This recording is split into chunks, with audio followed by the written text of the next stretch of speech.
What is the single biggest mistake consumers make when buying or selling a home? We're about to find out in this week's Realty Rant with Vince Arcuri and Victoria McGuire from Cooperative Real Estate. Good morning. Good morning. Good morning. We've been warned. This segment could go on for a while. We're warning our producers this morning because this is a hot topic. I think Florida has one of the most confusing laws, and the problem with it is consumers are supposed to know this. And I'm finding that 99% of the people that are watching this are not aware of the fact. And what am I talking about? I'm talking about how is your real estate agent representing you or not representing you? Most consumers, they assume that the real estate agent that they hire is loyal to them, that they've got a fiduciary responsibility to represent them in the highest level.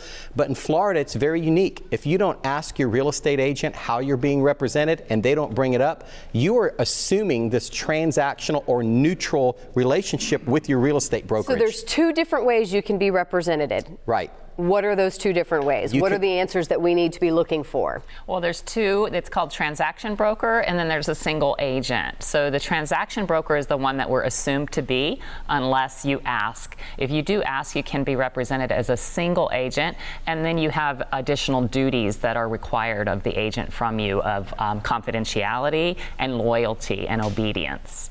So it's a completely different So level. what are the percentage rate? I mean, are there generally more of one than the other? That's a good question. I would say that probably 95% of the people that are listing and buying real estate are assuming they're being represented by their real estate agent, and they are not. They're under this transaction broker thing. To me, I think in most states, the first thing a real estate agent has to do is disclose to a particular client, how do you want me to represent you, or this is how I'm going to represent you. And Florida, as far as I know, is the only state where it's just zip it, don't mention it to them, and if they don't ask and you don't tell, they're assuming this neutral. And what that means basically is the agent that you just listed your home with is no more loyal to you than they are the buyer. They cannot show favoritism for you to the buyer that's purchasing your home. Yeah, I have an issue with that. I think most people would. We try to educate everybody here on the show. So where does that problem lie then? If you don't know if this happens, I'm imagining quite a bit, where's the issue? Where do the problems come up later if you are misinformed? Well, there's pros and cons. I think Victoria was talking about, just tell about the example that we were talking about earlier.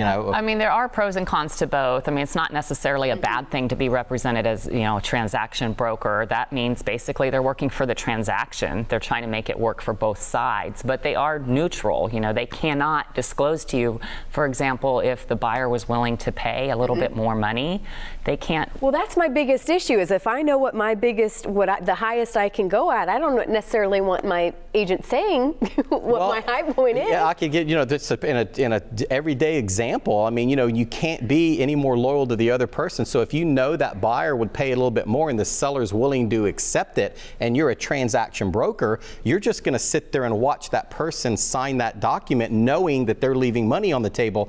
As a single agent, we're able to go in and go, wait a minute, I think you're leaving money on the table. I think we should counter up. And we're able to give that advice because of the representation or duty to one particular person. And there's a lot more. It would be impossible to cover this on a 5-minute segment. That's why we warned our producer this may go long. And the takeaway on it that you're going to ask me is, I would say it's up to the consumer to ask, how are you representing me? Like number one, that should be the first question out of their gate, and explain to me how that benefits me or doesn't. Because one of the things we had talked about offset before we were rolling, when you make that decision to hire a single agent, well, now you are now liable for everything that agent says. So if it's a new agent, maybe they're not that experienced and they give some false information, now you're liable, whereas a transaction broker actually protects you from that lawsuit. So there's pros and cons both ways. I like it. Thank you for educating us. Again, I think a lot of people are assuming. We all know what happens when we assume. Ask questions. Ask questions. Thank you both so much. We always love when you're here. We always learn so much. And if you want to see what else they've talked about, this is one of a lot of subjects we've talked about. Go to realtyrant.com. They post all their segments there.